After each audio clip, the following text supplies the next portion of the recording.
and case or English.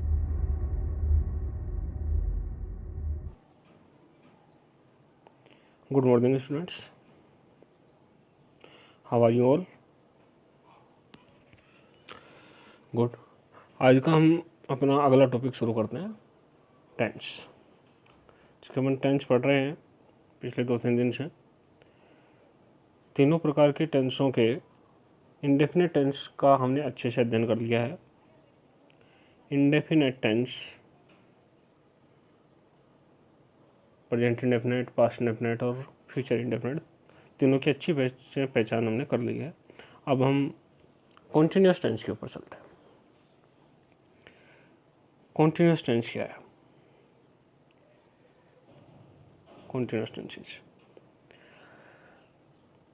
Continuous tense, जैसा कि हमने शुरुआत में जब हमने टेंस शुरुआत की थी तब हमने सारे जो इनके पार्ट्स थे उनके बारे में हमने पढ़ा था कि इंडेफिनेट क्या होता है, कॉन्टिन्यूस क्या होता है, परफेक्ट क्या होता है और परफेक्ट कॉन्टिन्यूस क्या होता है। यह कॉन्टिन्यूस क्या है? कॉन्टिन्यूस का मतलब होता है लगातार, अर्थात यहाँ पर एक्शन अर्थात कार्य लगातार जारी होने का बोध होता है। कार्य लगातार जारी होता है। ये यहाँ भी निश्चित नहीं होता कि कार्य कब शुरू हुआ कब समाप्त होगा, ये नहीं है, लेकिन कार्य लगातार जारी होने का बोध होता है। इससे हम ये अच्छे से पता चल जाता है कि कौन सा टेंस कंटिन्यूस है, कौन से वाक्य कंटिन्यूस टेंस के वाक्य हैं। यदि वर्तमान काल में कार्य लगातार जारी हो तो वो प्रेजेंट कंटिन्यूस, भूतकाल में कोई काम लगातार जारी था तो वो पास्ट कंटिन्यूस, और भविष्य काल में यदि कोई काम लगातार जारी रहा होगा रहेगा तो वो फ्यूचर कंटिन्यूस। हिंदी वाक्य के अंत में प्रेजेंट कंटिन्यूस टेंस में लेके चलते हैं। प्रेजेंट कंटिन्यूस टेंस की जो पहचान है वो हिंदी वाक्य के अंत में रहा है, रहे हूँ, रही है, रहा हूँ, रही है, रहे हैं आदि वाक्यांश आते हैं। क्योंकि कंटिन्यूस है, लगातार है, तो इसकी अलग से पहचान की कोई ज़रूरत नहीं है। हम सीधा पहचान सकते हैं कि काम लगातार जारी है, काम लगातार जारी है, इसका मतलब कंटिन्यूस है। और काम कब लगातार जारी है? वो वर्तमान काल में, भूतकाल में, भविष्य काल में, उसके आधार पे हम इसका अनुमान लगा सकते हैं। तो ये हुई बात प्रेजेंट कंटिन्यूस टेंस की पहचान की। अब जैसे कि स्ट्रक्चर थी हमारी, हमें अच्छे से पता है कि कंटिन्यूस टेंस हो या कोई सा भी टेंस हो, स्ट्रक्चर हमारी जो होती है सबसे पहले क्या आता है? सब्जेक्ट, उसके बाद वर्ब और उसके बाद ऑब्जेक्ट। और हमारा जो चेंज होता है वो सारा का सारा वर्ब में होता है। वर्ब जिसके दो भाग होते हैं, हेल्पिंग वर्ब और मेन वर्ब, इसी में चेंज होता है टेंस, प्रत्येक टेंस के अंदर वर्ब में, कि वर्ब में क्या चेंज होना है। अब वर्ब में हेल्पिंग वर्ब और मेन वर्ब आती है। हमने तीनों टेंस जो हमने अभी तक पढ़ लिए हैं, प्रेजेंट इंडेफिनिट, पास्ट इंडेफिनिट और फ्यूचर इंडेफिनिट, उनकी अच्छे से परिभाषा आपको याद होगी, अच्छे से उनकी हेल्पिंग वर्ब और मेन वर्ब याद होंगी, कौन कौन सी हेल्पिंग वर्ब और मेन वर्ब उनमें लगी थी। बात करते हैं कॉन्टिन्यूस टेंस में, प्रेजेंट कॉन्टिन्यूस टेंस में कौन सी हेल्पिंग वर्ब लगती है और कौन सी मेन वर्ब लगती है। देखिए, प्रेजेंट कॉन्टिन्यूस टेंस के अंदर 3 हेल्पिंग वर्ब लगती हैं। कौन कौन सी लगती हैं? इज, एम और आर। इज, एम और आर, 3 हेल्पिंग वर्ब लगती हैं यहाँ, इज, एम और आर। अब कौन सी हेल्पिंग वर्ब किन सब्जेक्ट के साथ लगेगी ये अच्छे से क्लियर कर लें माइंड में, कि इज जो है वो एक वचन सब्जेक्ट के साथ लगेगी, आर जो है वो बहुवचन सब्जेक्ट के साथ लगेगी, और जो यहाँ एम दे रखा है ये एम केवल आई के साथ लगता है। एम केवल आई के साथ लगेगा, बाकी किसी भी सब्जेक्ट के साथ एम का प्रयोग नहीं होगा। ध्यान दे लें, इज एक वचन सिंगुलर सब्जेक्ट के साथ इज, प्लूरल सब्जेक्ट के साथ आर।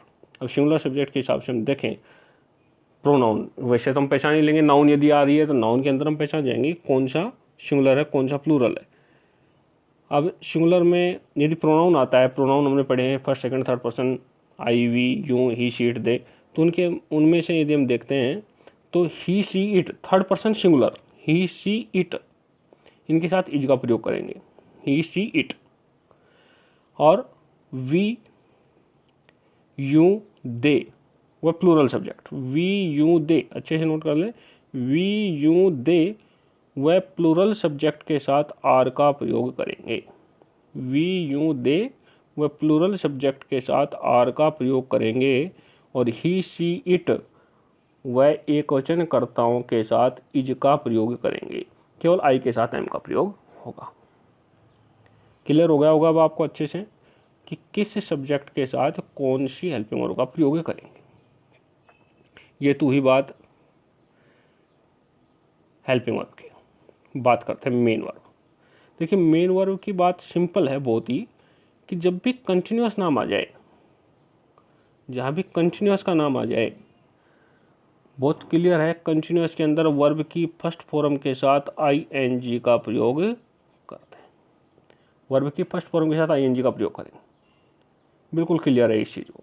वर्ब की फर्स्ट फॉर्म के साथ आईएनजी जहाँ भी कंटिन्यूअस आ जाए, चाहे वो प्रेजेंट कंटिन्यूअस हो, चाहे वो पास्ट कंटिन्यूअस हो, चाहे वो फ्यूचर कंटिन्यूअस हो, या फिर वो प्रेजेंट परफेक्ट कंटिन्यूअस हो, पास्ट परफेक्ट कंटिन्यूअस हो, या फ्यूचर परफेक्ट कंटिन्यूअस हो, सभी के अंदर वर्ब की फर्स्ट फॉर्म के साथ आईएनजी का प्रयोग होगा। हेल्पिंग वर्ब जरूर बदलेंगी, लेकिन वर्ब की मेन वर्ब में जो है वो वर्ब की फर्स्ट फॉर्म के साथ आईएनजी का प्रयोग होगा। तब हमें क्लियर होगी, हेल्पिंग वर्ब भी क्लियर होगी, मेन वर्ब की फर्स्ट फॉर्म भी क्लियर होगी, फर्स्ट फॉर्म के साथ आईएनजी, मेन वर्ब भी ये लगेगी। अब हम इसका अभ्यास करते हैं टेंस का। देखिए एक एक वाक्य को हम लेकर के चलते हैं। सबसे पहले अफर्मेटिव सेंटेंस। अफर्मेटिव सेंटेंस को अच्छे से हम देखें, समझ करके चलें। साधारण वाक्य बिल्कुल किस प्रकार से हमने बना रखे हैं आपको स्क्रीन पर अच्छे से दिख रहे होंगे। पहला जो सेंटेंस हमारा वह है मैं फुटबॉल खेल रहा हूँ। मैं फुटबॉल खेल रहा हूँ।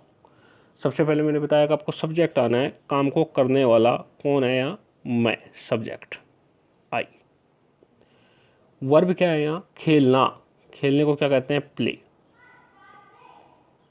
ठीक है, अब सब्जेक्ट लिखा हमने सबसे पहले आई, वर्ब के दो भाग, हेल्पिंग वर्ब और मेन वर्ब। हेल्पिंग वर्ब क्या लगेगी आई के साथ, अभी अभी हमने किया था कि आई के साथ केवल एम, एम केवल आई के साथ ही लगता है, तो आई के साथ यहाँ एम।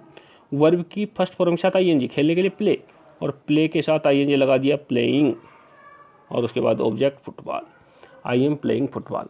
देखिए बहुत सिंपल है, मैं फुटबॉल खेल रहा हूँ, सबसे पहले सब्जेक्ट, फिर हेल्पिंग वर्ब के रूप में एम, वर्ब की फर्स्ट फॉर्म के साथ ING playing, and then object football. अब हम देखिए सेकंड सेंटेंस पर चलते हैं। सेकंड सेंटेंस देखना, वह कॉलेज जा रही है। वह कॉलेज जा रही है, ध्यान देना सब्जेक्ट क्या है, वह के लिए क्या सब्जेक्ट क्या आएगा, वह, ही, शी। अब ही किसके लिए आता है, पुरुष। यदि कोई व्यक्ति मेल कहीं जा रहा है या वो कोई काम कर रहा है तो उसके लिए ही, और यदि कोई लड़की या फीमेल कोई काम कर रही है तो उसके लिए सी। तो वह सी सब्जेक्ट के रूप में। काम क्या हो रहा है यहाँ, जाने का। जाने को क्या कहेंगे, गो, और वर्ब की फर्स्ट फॉर्म के साथ आईएनजी। अब आपको पता है सी के साथ क्या लगेगा, इज, हेल्पिंग वर्ब के रूप में इज। हमने पढ़ा अभी he, she, it, third person singular, third person singular के साथ इज का प्रयोग, तो सी के साथ is, she is going to college, मैं कॉलेज जा रही। क्लियर हो गया होगा। अगला सेंटेंस देखिए, वे किताबें पढ़ रहे हैं। सेंटेंस को ध्यान से देखिए, वे किताबें पढ़ रहे हैं। वे, यह सब्जेक्ट क्या है, वे, तो वे को अंग्रेजी में दे, दे के साथ लगेगी हेल्पिंग वर्ब आर, और पढ़ने के लिए रीड, रीड क्या फर्स्ट फॉर्म के साथ आईएनजी, रीडिंग, क्या पढ़ रहे हैं, books, object book, they are reading books, वे किताबें पढ़ रहे हैं। क्लियर हो गया होगा। अगला सेंटेंस देखिए, आप हिंदी बोल रहे हैं। आप हिंदी बोल रहे हैं। आप, देखिए यहाँ तुम, आप, इनके लिए हम जो शब्द इस्तेमाल लेते हैं वो लेते हैं यूं, और यूं के साथ हमें पता है हेल्पिंग वर्ब क्या आती है, आर। बोलने के लिए क्या शब्द काम लेते हैं, स्पीक, SPEAK, स्पीक, और आईएनजी लग गया तो बन गया speaking, object Hindi. You are speaking Hindi, तुम हिंदी बोल रहे हो, या आप हिंदी बोल रहे हैं। क्लियर। तो ये हमारे प्रेजेंट कंटिन्यूअस टेंस के अफर्मेटिव सेंटेंस थे, आप लोगों को अच्छे से क्लियर हो गया। अब नेगेटिव सेंटेंस को और देखते हैं हम, नेगेटिव सेंटेंस में क्या चेंज होता है। चेंज कुछ भी नहीं, ना के बराबर चेंज ही है, वही सेंटेंस है। देखिए हेल्पिंग वर्ब और मेन वर्ब में हल्का सा चेंज आता है, बाकी वही स्ट्रक्चर, उसी प्रकार से सारे सेंटेंस बनने हैं। और मैंने आपको बता दिया हेल्पिंग वर्ब और मेन वर्ब क्या लगनी है, आप आसानी से बना सकते हो वाक्यों को। देखिए इस सेंटेंस को, मैं फुटबॉल नहीं खेल रहा हूँ, मैं फुटबॉल नहीं खेल रहा हूँ, I am not playing football.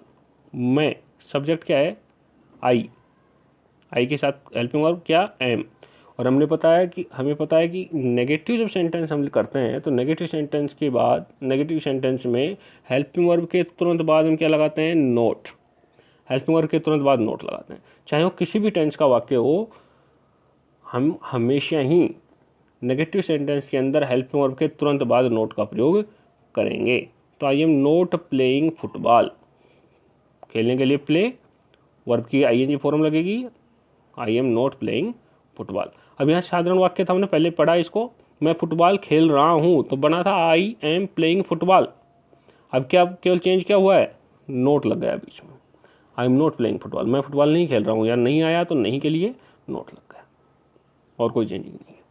ये था सेंटेंस अभी हमने पढ़ा था, वह कॉलेज जा रही है, वह कॉलेज जा रही है के लिए हमने बनाया था सी इज गोइंग टू कॉलेज, नहीं के लिए हमने क्या लगाया, इज के बाद नोट का प्रयोग कर दिया, इज के बाद हमने नोट का प्रयोग कर दिया कि वह कॉलेज नहीं जा रही है। अगला देखिए, आप हिंदी नहीं बोल रहे हैं, अभी हमने पढ़ा था आप हिंदी बोल रहे हैं, आप हिंदी बोल रहे हैं तो हमने पढ़ा था यू आर स्पीकिंग हिंदी। अब यहाँ नहीं आ गया तो वही चेंज, केवल क्या चेंज हुआ है, नोट, नहीं के लिए नोट, आर के बाद नोट, अर्थात हेल्पिंग वर्ब और मेन वर्ब दोनों के बीच में नोट। ये सभी टेंसों में है, केवल इन्हीं टेंस की बात नहीं है, सभी टेंसों के अंदर यही होता है, हेल्पिंग वर्ब और मेन वर्ब के बीच में नोट का प्रयोग होता है। वो बात अलग है कि हेल्पिंग वर्ब यदि दो शब्दों में होती है या दो से ज़्यादा शब्दों में होती है तो पहले शब्द के तुरंत बाद नोट का प्रयोग करते हैं, वो आगे आएंगे तो हम उनके बारे में भी बात करेंगे। अब देखिए 8वां सेंटेंस, वे किताबें नहीं पढ़ रहे हैं। अभी भी हमने इसका अफर्मेटिव सेंटेंस पढ़ा था, वे किताबें पढ़ रहे हैं, तो वे किताबें पढ़ रहे हैं तो उसके लिए क्या था, दे आर रीडिंग बुक्स। अब नहीं आ गया, नहीं आ गया तो नहीं के लिए हमने क्या लगा दिया, not, they are not reading books. Clear अच्छे से। इंटरोगेटिव नेगेटिव सेंटेंस देखिए, इंटरोगेटिव सेंटेंस पे देखते हैं हम। इंटरोगेटिव सेंटेंस में क्या होता है, प्रश्न पूछे जाते हैं, और प्रश्न भी मैंने आप लोगों को पहले से बताया हुआ है कि प्रश्न दो प्रकार से होते हैं, हाँ ना में उत्तर हो, और या किसी शब्द या वाक्य में हो, हेल्पिंग वर्ड से शुरू होने वाले, डबल एच वर्ड से शुरू होने वाले। अब हम प्रश्न को पढ़ करके समझेंगे कौन सा प्रश्न हेल्पिंग वर्ड से शुरू होगा और कौन सा डबल एच वर्ड से शुरू होगा। देखिए ध्यान से, 9वें का ए सेंटेंस है, क्या मैं फुटबॉल नहीं खेल रहा हूँ, क्या मैं फुटबॉल नहीं खेल रहा हूँ। तो उत्तर किस में, हाँ या ना में। हाँ या ना में उत्तर है तो हम किससे शुरू करेंगे इसको, हेल्पिंग वर्ब से। अब हेल्पिंग वर्ब से शुरू करेंगे तो हमें सबसे पहले क्या ढूंढना है, सब्जेक्ट। सब्जेक्ट क्या है, मैं के साथ हेल्पिंग वर्ब क्या आती है, आई मतलब आई के साथ हेल्पिंग वर्ब क्या आती है, एम। तो एम आई, और वर्ब की फर्स्ट फॉर्म के साथ I N G, playing football, am I playing football. Clear हो गया होगा। हम क्या करते हैं हमेशा ही, जब भी इंटरोगेटिव सेंटेंस होता है तो इंटरोगेटिव सेंटेंस के अंदर हम हेल्पिंग वर्ब को सब्जेक्ट से पहले लेकर के आते हैं। सभी टेंसों के अंदर ध्यान रखना इस स्ट्रक्चर को, हमेशा ही हेल्पिंग वर्ब को सब्जेक्ट से पहले लेके आते हैं इंटरोगेटिव सेंटेंस में, और यदि डबल एच वर्ड है तो वो उस हेल्पिंग वर्ब से भी पहले आता है। ठीक है, तो क्लियर हो गया होगा। क्या मैं फुटबॉल नहीं खेल रहा हूँ, तो एम आई प्लेइंग फुटबॉल। अब देखिए नीचे, मैं फुटबॉल क्यों खेल रहा हूँ। अब यह क्यों खेल रहा हूँ, यहाँ कोई ना कोई कारण बताना है हमें आंसर के रूप में। यदि देखें तो इसका मतलब क्या होगा, इसका जो ये सेंटेंस है इसकी अंग्रेजी शुरू कहाँ से होगी, डबल एच वर्ड से। और क्यों के लिए जो डबल एच वर्ड आता है वो क्या आता है, वाई। क्यों के लिए क्या शब्द आता है, वाई। अब सब्जेक्ट क्या है, मैं, तो मैं के लिए क्या शब्द आएगा, आई, और आई के लिए हेल्पिंग वर्ब एम। तो why am I playing football, मैं फुटबॉल क्यों खेल रहा हूँ। आशा करते हैं आपको अच्छे से समझ में आ गई होगी। अब देखिए हम चलते हैं कुछ और वाक्यों के ऊपर, ध्यान दें।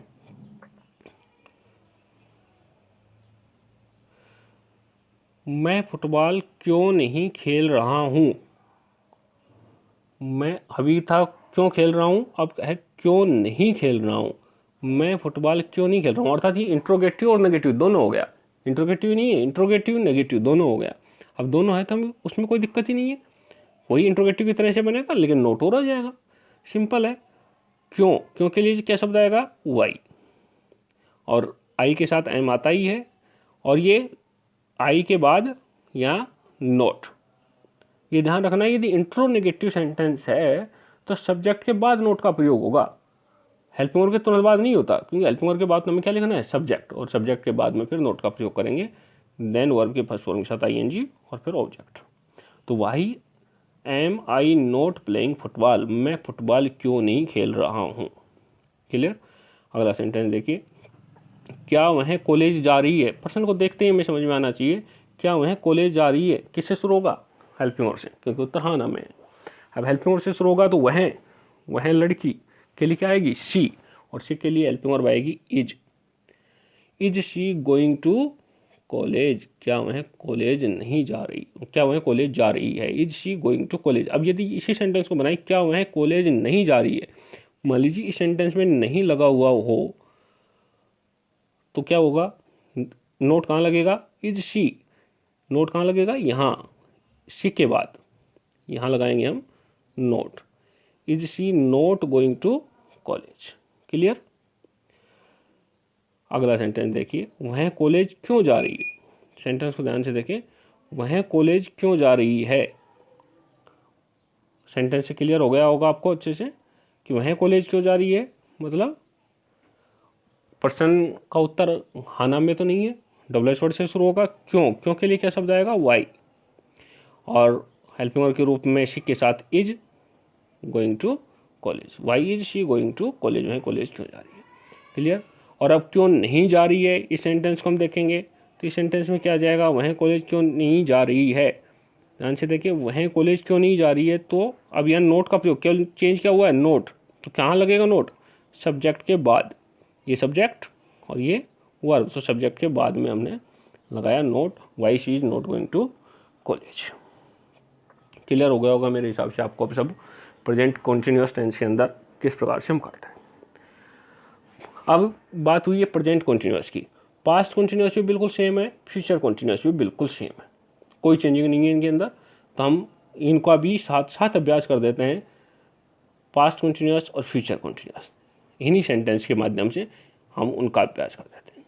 देखिए चेंज क्या होता है, मैंने अभी भी आपको बताया कि चेंज क्या होता है, वर्ब में चेंज होता है। और वर्ब में चेंज कहाँ होगा? हेल्पिंग वर्ब में, क्योंकि कॉन्टिन्यूअस के अंदर हमें ये तो क्लियर हो ही गया कि वर्ब की फर्स्ट फॉर्म के साथ आईएनजी आनी है। तो वर्ब की फर्स्ट फॉर्म के साथ आईएनजी आएगी, केवल चेंज क्या होगा? Helping verb. प्रेजेंट कॉन्टिन्यूअस के अंदर जहाँ इज एम आर आ रहा है, वहीं पास्ट कॉन्टिन्यूअस में यदि हम बात करेंगे तो दो हेल्पिंग वर्ब आती हैं, और वो कौन कौन सी हैं? वाज और वर। पास्ट कॉन्टिन्यूअस के अंदर कौन कौन सी दो हेल्पिंग वर्ब आएंगी? वाज और वर, WERE। तो ये दो हेल्पिंग वर्ब आती हैं। वही जैसे कि अभी हमने उसमें पढ़ा था, सिंगुलर जो नाउन है, सिंगुलर नाउन के साथ वाज और प्लूरल नाउन के साथ वर। क्लियर? सिंगुलर नाउन के साथ वाज, प्लूरल नाउन के साथ वर।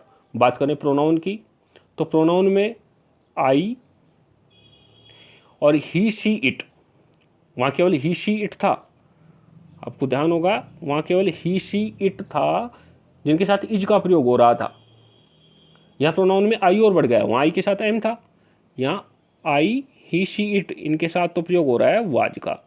और यू वी और दे, यू वी और दे तथा बहुवचन कर्ताओं के साथ वर का प्रयोग।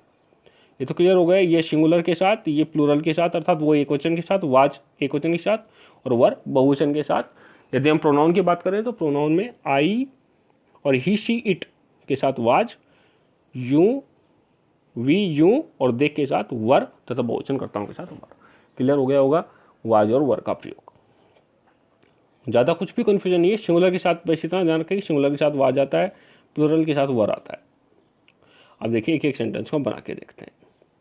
इसी सेंटेंस को हम देखते हैं, जैसे अब यहाँ था मैं फुटबॉल खेल रहा हूँ। इनकी पहचान भी बिल्कुल क्लियर होगी आपको।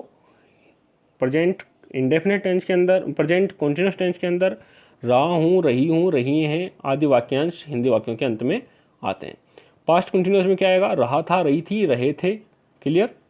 था जाएगा है की जगह, रहा था, रही थी, रहे थे। और यदि हम फ्यूचर कंटिन्यूस की बात करें तो रहेगा, रहेगी, रहेगी, इस प्रकार से उसके अंदर आ जाएंगे। तो पहचान में कोई दिक्कत ही नहीं है। वैसे भी कंटिन्यूस काम होता है तो हम आराम से सेंटेंस के माध्यम से पहचान सकते हैं। अब देखिए यहाँ जो हमारे सामने जो वाक्य लिखा हुआ है यह है प्रेजेंट कंटिन्यूस का। हम इसे बनाने हैं हमें पास्ट कंटिन्यूस में। अब देखिए पास्ट कंटिन्यूस में मैं फुटबॉल खेल रहा हूँ, यदि हम इस सेंटेंस को पास्ट कंटिन्यूस में बनाते हैं तो क्या बन जाएगा, मैं फुटबॉल खेल रहा था। इसको हटा करके हम क्या लिख देंगे, था। मैं फुटबॉल खेल रहा था, केवल यही चेंज है। मैं फुटबॉल खेल रहा था बन गया पास्ट कंटिन्यूस। अब पास्ट कंटिन्यूस बन गया तो हमें क्या करना है, अब केवल हेल्पिंग वर्ब चेंज करनी है, बाकी सेंटेंस में कुछ चेंज नहीं होना। तो क्या सेंटेंस बना था प्रेजेंट कंटिन्यूस में, I am playing football, helping verb क्या थी, एम, और अब यहाँ आई के साथ क्या लगना है, वाज। क्या लगना है, वाज। तो क्या बन गया, I was playing football, sentence complete. I was playing football, और कोई चेंज नहीं, आई वाज प्लेइंग फुटबॉल। ऐसे ही हम बात करते हैं वह कॉलेज जा रही है, ध्यान देना सेंटेंस पर, वह कॉलेज जा रही है। अब यदि सेंटेंस को पास्ट में बनाते हैं तो क्या बनाएगा, वह कॉलेज जा रही थी। इसको हटाकर क्या लगा देंगे, थी। वह कॉलेज जा रही थी। अब वह कॉलेज जा रही थी, क्या चेंज होगा, हेल्पिंग वर्ब चेंज होगा। इज की जगह क्या लगेगा, वाज।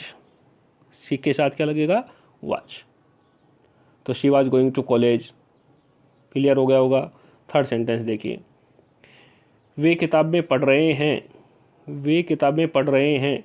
यदि हम इसको पास्ट में बनाते हैं तो क्या बनेगा, वे किताबें पढ़ रहे थे। है की जगह क्या लग जाएगा, थे। वे किताबें पढ़ रहे थे, और आर की जगह क्या लगेगा, दे के साथ, वाज या वर, दे के साथ क्या लगेगा, वर, WERE, या आर की जगह क्या लग जाएगा, वर। दे वर रीडिंग बुक्स। क्लियर, वे किताबें पढ़ रहे थे। नेक्स्ट सेंटेंस देखिए, आप हिंदी बोल रहे हैं, आप हिंदी बोल रहे हैं। अब आप हिंदी बोल रहे हैं, ये वाक्य क्या है, प्रेजेंट कंटिन्यूअस का। हम इसके पास्ट कंटिन्यूअस का बनाएंगे तो क्या हो जाएगा, आप हिंदी बोल रहे थे। है की जगह क्या बन जाएगा, आप हिंदी बोल रहे थे। अब आप हिंदी बोल रहे थे तो आर की जगह क्या लगेगा, यू के साथ क्या लगती है हेल्पिंग वर्ब, यहाँ पास्ट में, पास्ट कंटिन्यूअस में वर। यू वर स्पीकिंग हिंदी, आप हिंदी बोल रहे थे। क्लियर हो गया होगा। नेगेटिव सेंटेंस में भी वही रहेंगे, सिंपल। केवल क्या चेंज कर रहे हैं हम, हेल्पिंग वर्ब, बाकी कुछ चेंज नहीं हो रहा है।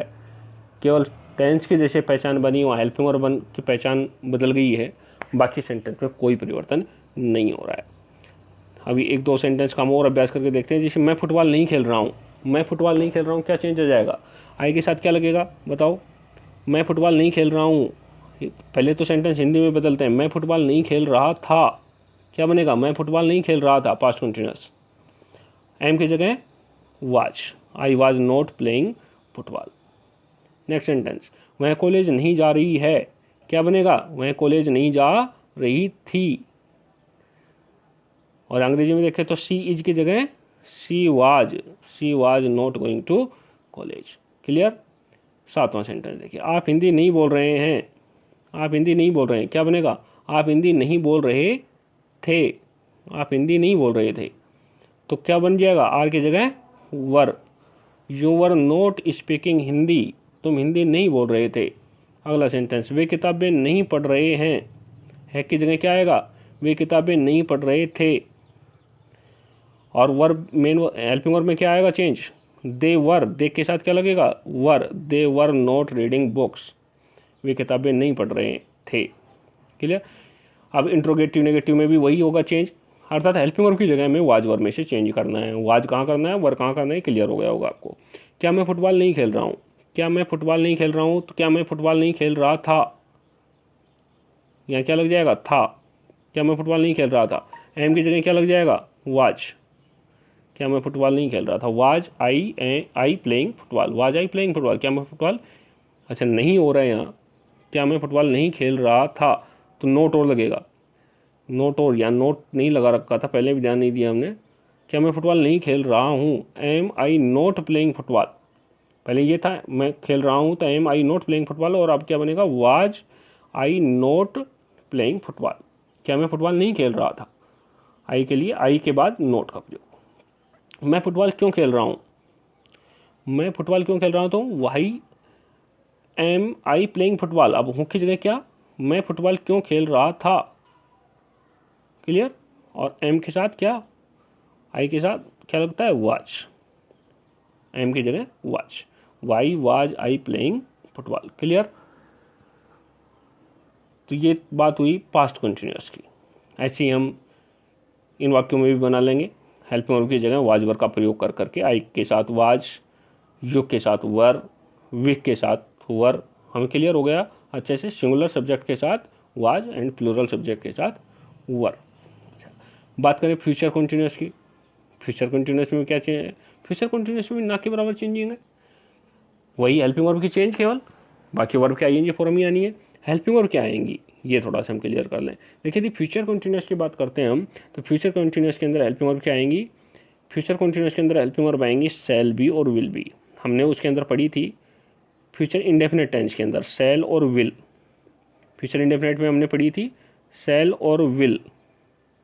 अब यहाँ क्या लगेगा इनके साथ में, बी और लगेगा, शैल बी विल बी, तो हेल्पिंग वर्ब लगेंगी शैल बी विल बी। हमने पढ़ा था वहाँ फ्यूचर इंडेफिनेट के अंदर कि आई वी के साथ शैल और बाकी सभी सब्जेक्ट के साथ विल, यहाँ भी यही रहेगा, आई वी के साथ शैल बी, बाकी सभी सब्जेक्ट के साथ विल बी।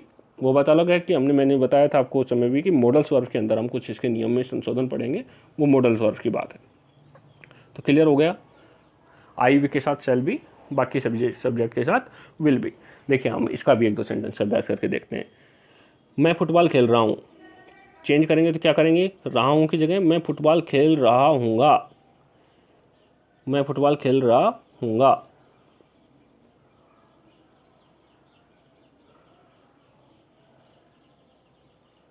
ठीक, अब आई के साथ क्या लगेगा, आई शैल बी, क्या लिखेंगे हम यहाँ, आई शैल बी, यहाँ क्या हो जाएगा, एम की जगह I shall be playing football, clear. अगला सेंटेंस, वह कॉलेज जा रही है, तो वह कॉलेज जा रही होगी, है की जगह क्या बनेगा, होगी, वह कॉलेज जा रही होगी।